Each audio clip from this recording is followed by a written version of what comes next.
So you've made a fermentation and you want to strain it out, but you're not entirely sure how to do it. Let me go show you what I do.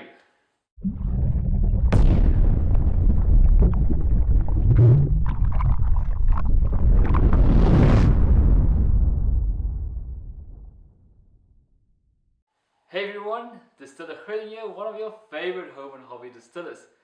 Now, straining out a fermentation sounds very simple, but sometimes it can be overlooked and you can make a mess of your distillation. So I thought I'm just going to do this plain and simple video of how I strain out a fermentation out of my holder into my boiler that I have here. Now, straining helps for this last bit of sediment that's still left in your drum. Now that's because of your yeast nutrients, the dead yeast cells itself. Even if the fermentation wash you have got solid or particles, it will also drop down to the bottom.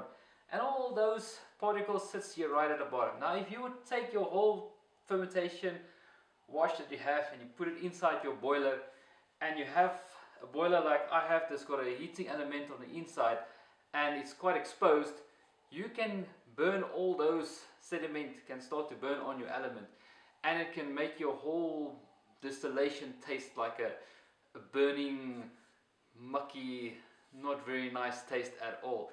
And it's not what we want. Especially a yeast burn gives a very bad taste, and that's not nice at all. For commercial, they've got some fancy things. They've got boilers with agitators that keep on stirring, so it does not allow it to burn onto the element or the heating source. They even got jacketed boilers that has got oil or a steam or a heating medium on the outside that heats the boiler itself. There you can have some solids in your mash. That will not be a problem. But for me as a home and hobby distiller, I don't have all that fancy equipment. So I've got my basic stuff.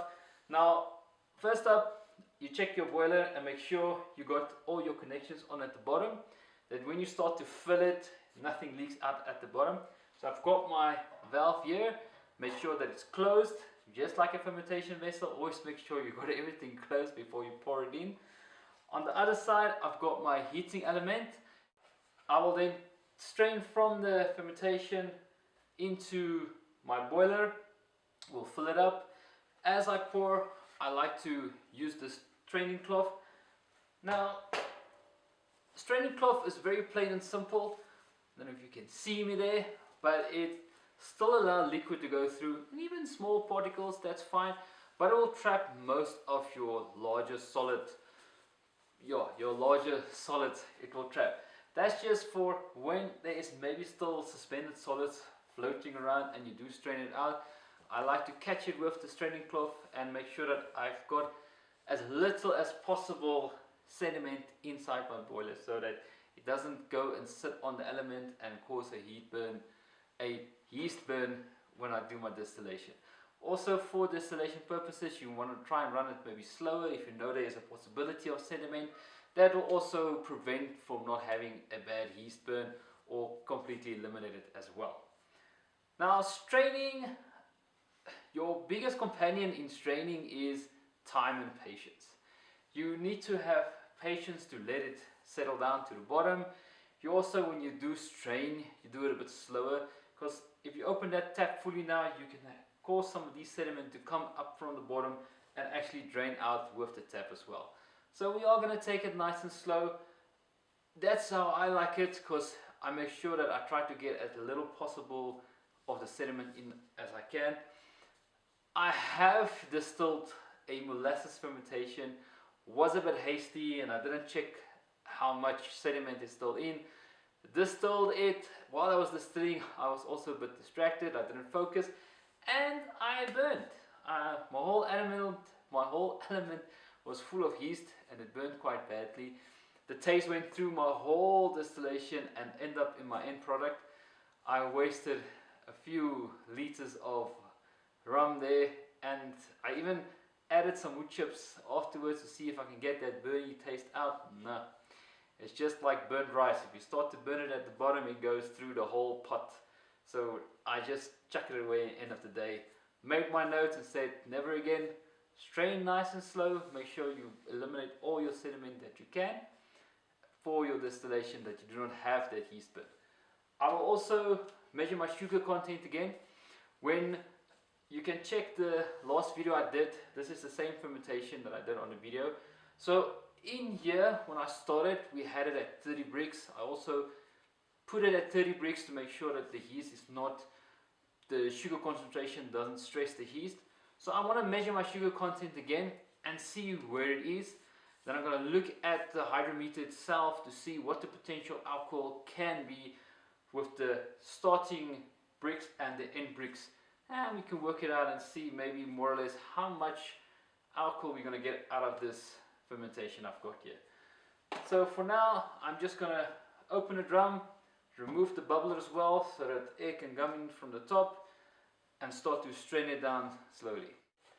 So for the initial straining, I like to do it in a very small holder, just to crack it open and just see that first bit of product that comes out, or first bit of fermentation that comes out, if there is a possibility of sediment. Because at the moment I've do got my bottom valve or bottom drain valve a bit higher to try and avoid that yeast sediment at the bottom, but it might be that there's some more sediment than I thought and that the valve itself will be in the way. Then you will have to start to strain from the top. Now you can strain from the top, there's no problem with that. I just feel it's much easier doing it from the bottom, and this way I can also throttle the valve and see what's my rate of draining.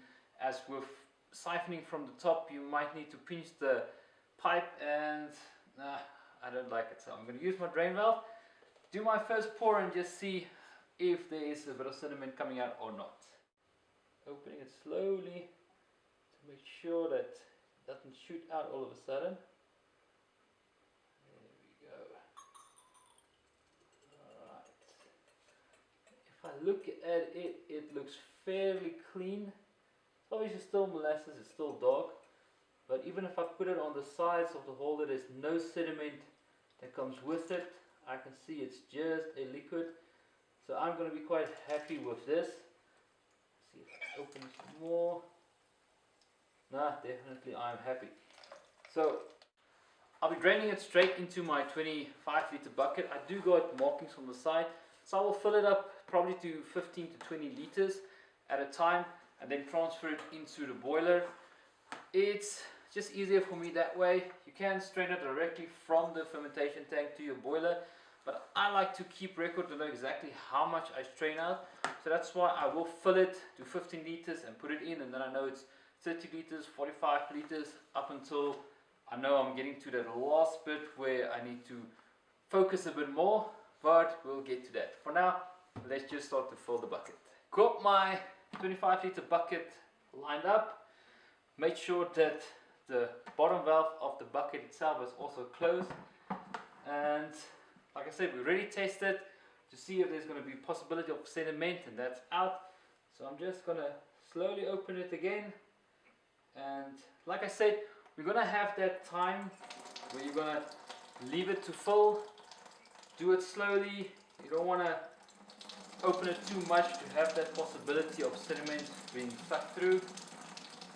It will just fill now, and I will keep an eye on it here on the outside, and as soon as I got it to 15 or 20 litres, then I will transfer it to the boiler. Right, we are nearing the 15 litre mark. I'm just checking it while we're still filling it, and for now I'm just gonna close it. Also when you do close your tap, don't try and close it very fast. You get a shock and that can also disturb it. Just gradually closing it. I did put the lid on here to try and minimize the splashing. You will see, yes, there's a few splashes on the lid. So yeah, it's a bit of past experience that you've learned, that you try and, yeah, don't make a mess of everything again. So yes, now I'm going to take this 15 litre that I have here and get it into the boiler. Alright, let's go.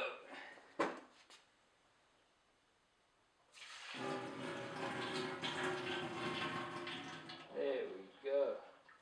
And if you look, you can see there's not actually any sediment there.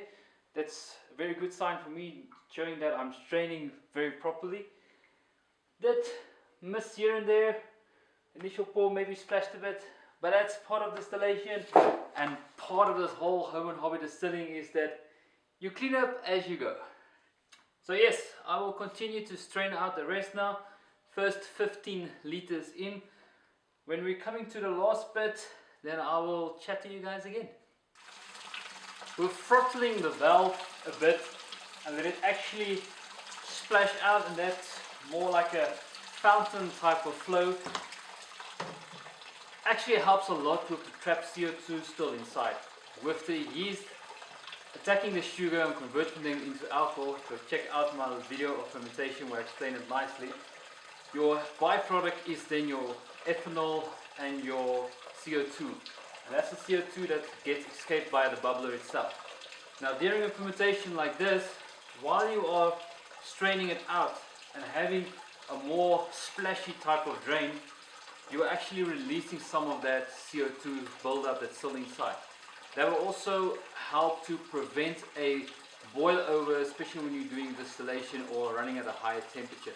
It's actually all that CO2 that's still trapped inside that can cause a vigorous boil, especially if you're running on a higher temperature. Alright, we are nearing the end. It's at this moment, it is literally right at the tap. So I got about now 75 liters in total that I've already strained out. So I'm quite happy with that. But I still want to see how much more I can still strain out here at the bottom. What I want to do is I'm going to tilt the drum and place this underneath at the back to make sure it stays like that. I don't want to tilt it and put it back down, tilt it and put it down and make a sloshing effect. I just want to slowly tilt it and then keep it at that tilted angle and then start to drain it. When I do place something underneath to tilt it, I tend to do it very slowly. I tend to also make sure that it's still balanced and doesn't fall over entirely. And like I said, I don't want the sloshing effect, so I'm just doing it quite slowly, feeling it, and it's too heavy. I decided to rather stand and do this than sitting on my bum and trying to tilt it. I want to make a mess of it.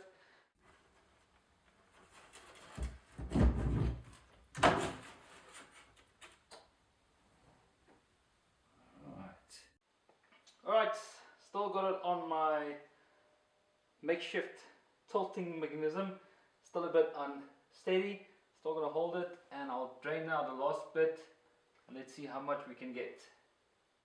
With the photo you can now see that the sediment is starting to show there at the back, and that's not what I'm trying to get, that balance between not letting that sediment push all the way to the drain, but also trying to push out as much of the liquid that I still want to distill out all the good stuff and keep the bad stuff still in the drum. It's now getting to the point where the liquid is actually at the tap and I need to either tilt it by hand more or call it a day. I still feel very confident in pushing it slightly a bit more, so I'm going to hand tilt it and see how much more we can get out. As I am married and you do take advice from your wife, she gave me some good advice that I would definitely want to share with you guys. That last bit that I'm trying to push out now, to try and avoid that if there is any sediment coming in, I have switched out my 25 liter bucket for a 1 liter holder. I got about 10 more liters out, so instead of messing that 10 liters up by pushing in some sediment, rather go for a 1 liter, and 1 liter is better to throw away than messing up maybe a full 10 liters. So it's almost there. I'm gonna open it and hand tilt it until I feel like that's it, and then we'll call it a day. Alright, I'm calling it. I can actually already see that it's not as clear as some of the first wash was when we started to pour it out. You can definitely see it's got almost like a more muddy color than that dark black molasses. So it definitely is coming to the point where some sediment is coming in. So yes, this I'm actually not going to use. So thank you to my dear wife for guiding me. So yes, I'm gonna keep this right there. And then I want to show you guys how it looks in here, but I will take it off the tilting device I have on, and then we have a nice close-up of what sediment is still left in the bottom.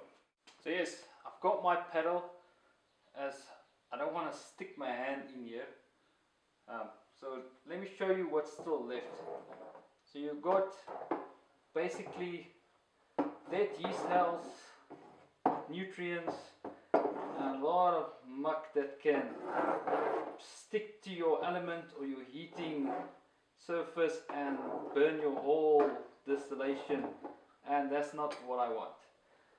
So you can use this now in a second fermentation as your nutrients, and even there's some yeast in here that can actually still reactivate, but I'm not too worried about this.